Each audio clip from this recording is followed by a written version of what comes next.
जो सैलरी 1 तारीख को आती है वो पहले ही आपके रोजमर्रा के जीवन में जो आपने खर्चा करने के लिए ब्याज पर पैसा लिया हुआ है उसके भुगतान में लग जाती है और इंडिया का मिडिल क्लास एक डेड ट्रैप में फंसता जा रहा है। सैलरी तो 7 तारीख को आती है महीने की, लेकिन 1 तारीख को मकान मालिक आ जाता है दरवाजे पे दरवाजा खटखटाने की किराया दो। सर मिडिल क्लास इस देश का सबसे देशभक्त क्लास है जो सबसे ज्यादा टैक्स देता है। और सर जब नौकरी से लौटता हुआ साधारण पैंट शर्ट पहने मिडिल क्लास का आदमी मेट्रो की लाइन में खड़ा होता है तो उसे यह चिंता नहीं होती कि घर जाकर कौन सी पिक्चर देखूंगा या कौन सा पकवान खाऊंगा, उसे यह चिंता होती है कि मैं अगले हफ्ते अपने बच्चों की फीस कैसे भरूंगा। यह है क्योंकि सर सैलरी बढ़ती नहीं, बचत होती नहीं, सिर्फ और सिर्फ महंगाई बढ़ती है। और सर मैं ये भी आपको बताना चाहूंगा, रिपोर्ट्स बताती है, इकोनॉमिक सर्वे ऑफ इंडिया बताता है कि सैलरी औसतन मात्र 3% बढ़ी है पिछले वित्तीय वर्ष में, जबकि food inflation 10%, health care inflation 15% और कंज्यूमर प्राइस इन्फ्लेशन और न जाने कितनी इन्फ्लेशन तो इनसे कहीं ज्यादा ऊपर आंकड़ों पर आज मंडरा रही है, लेकिन उसके मुकाबले सैलरी मात्र 3% बढ़ी।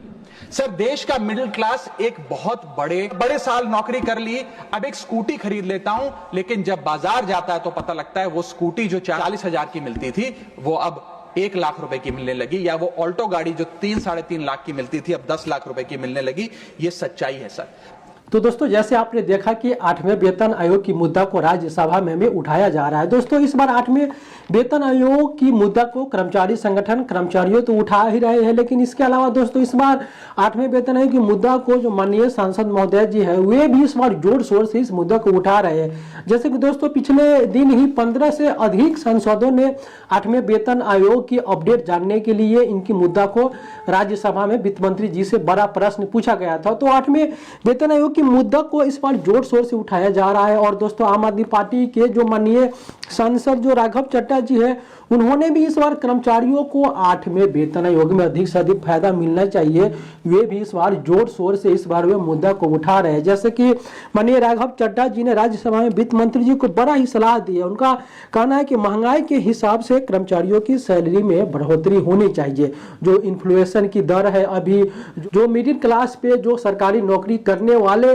कर्मचारियों पे जो अभी बोझ है महंगाई का, तो उस हिसाब से उनकी सैलरी में वृद्धि होनी चाहिए। जैसे उन्होंने कहा कि जो महंगाई के हिसाब से जो कर्मचारियों की सैलरी में 3% की जो वृद्धि जो होना था, तो उस 3% वृद्धि को बढ़ा करके 25% की वृद्धि करिए। जैसे दोस्तों 7वें वेतन आयोग में कर्मचारियों की सैलरी में मात्र 14 से 15% की वृद्धि हुआ था, तो उन्होंने कहा कि इस बार 8वें वेतन आयोग में कर्मचारियों की सैलरी में 25% की वृद्धि करिए, ताकि मिडिल क्लास वाले कर्मचारियों को महंगाई से उनके राहत मिल सके। उन्होंने कहा कि नौकरी करने वाले की सैलरी इतनी कम है कि दैनिक जरूरतों को पूरा करने के लिए उसको बैंकों से लोन लेना पड़ता है, इसीलिए 8वें वेतन आयोग में कर्मचारियों की सैलरी इस बार वृद्धि होना बहुत ही जरूरी है। जैसे उन्होंने दोस्तों वित्त मंत्री जी से भी बड़ा प्रश्न पूछा है। और दोस्तों बजट सत्र में जब बजट पे भाषण देने को हुआ तो उन्होंने बजट में बहुत सारे सुधार को लेकर के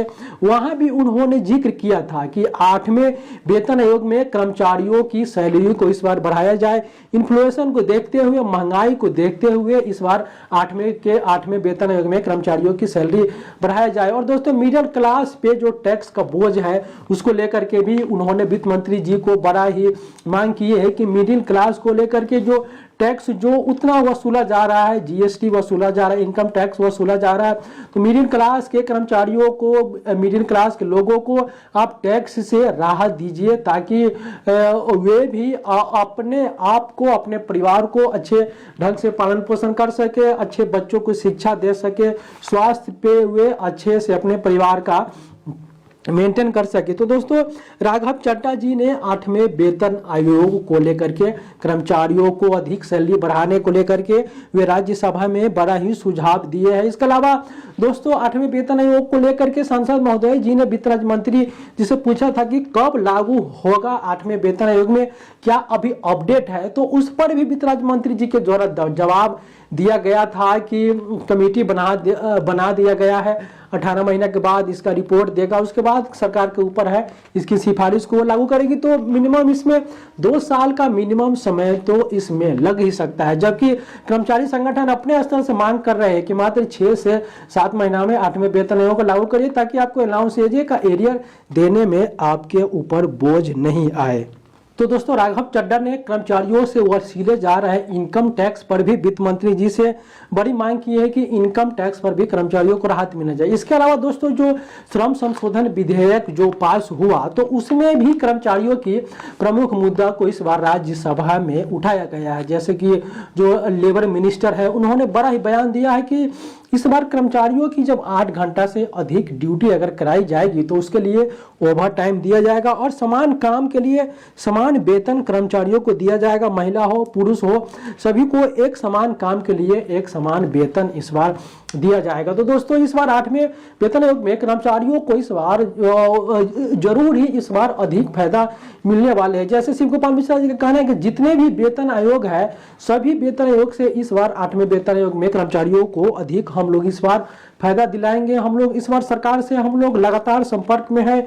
NCJCM की लगातार जब बैठकें होती है तो हम लोग इस मांगों को उठाते रहते हैं। तो दोस्तों, इस बार 8वें वेतन आयोग की जो मुद्दा है उनको इस बार जोर शोर से लोकसभा में हो, राज्यसभा में भी लगातार उठाया जा रहा है।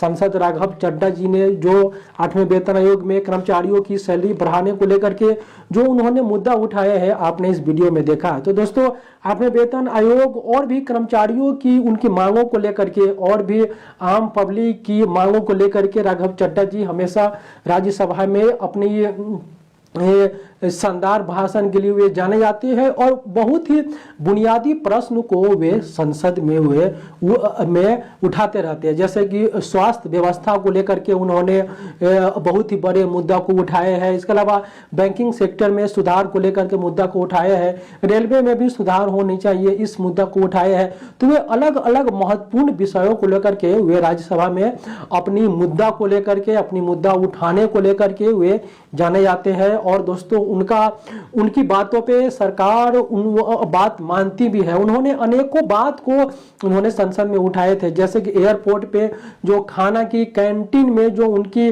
समोसा चाय नाश्ता की जो सुविधाएं जो वहां पे के जो पब्लिक को जो अधिक उनको वहां पे पैसा पे करना पड़ता था, तो उनकी मुद्दा को उठाए हैं और वहां पे भी वे सामान सबको सस्ती करवाए हैं। शिक्षा को लेकर के भी वे राज्यसभा में शिक्षा पर भी वे अपना विचार व्यक्त करते रहते हैं। तो दोस्तों, वे कर्मचारियों की मांगे और देश की गरीब जनता की मुद्दा को भी राज्यसभा में राघव चड्ढा जी उठाते रहते हैं। इसी प्रकार दोस्तों, वीडियो देखने के लिए हमारे साथ बने रहे। आप कर्मचारी हैं तो 8वें वेतन आयोग, UPS, NPS से संबंधित खबर हम इस चैनल के माध्यम से आप तक पहुंचाते रहते हैं। तो इसी प्रकार वीडियो देखने के लिए चैनल को सब्सक्राइब करिए, हमारे साथ जुड़े रहिए। बहुत बहुत धन्यवाद। जय हिंद।